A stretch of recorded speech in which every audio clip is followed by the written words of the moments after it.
Yao Kwasi kwa maamuzi yake mwenyewe ameamua kuomba uraia kuwa raia wa Tanzania. Yao Kwasi anasema toka amejiunga na Dar es Salaam Young Africa ameona mahaba na mapenzi ya Watanzania, ameona nchi moja nzuri yenye amani na furaha, ameona nchi iliyojaliwa kila kitu. Kwa kipaji chake anasema, mimi Yao Kwasi najihisi kama niko nyumbani, sijihisi kama niko ugenini. Yani Yao Kwasi anaona raha zote, thamani zote ambazo wanapata wenyeji, na hivyo Yao Kwasi ameamua kutuma vibali vya kuwa raia wa Tanzania. Sasa anatamani kuitumikia Tanzania kwa sababu fadhila aliyopata kwa muda huu mchache, anasema Yao Kwasi ni kubwa kuliko kawaida.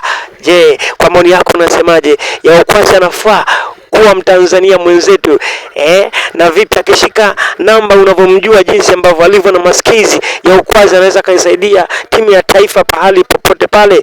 Lakini Yao Kwasi sasa anawaombeni wa Tanzania kuwa Mtanzania mwenzenu. Anasema ameshapona na yuko timamu. Kwenye mapinduzi haya hapa tutaanza kumuona akianza kupeperusha vyema bendera ya Dar es Salaam Young Africa. Yuko pamoja na sisi, tuko pamoja.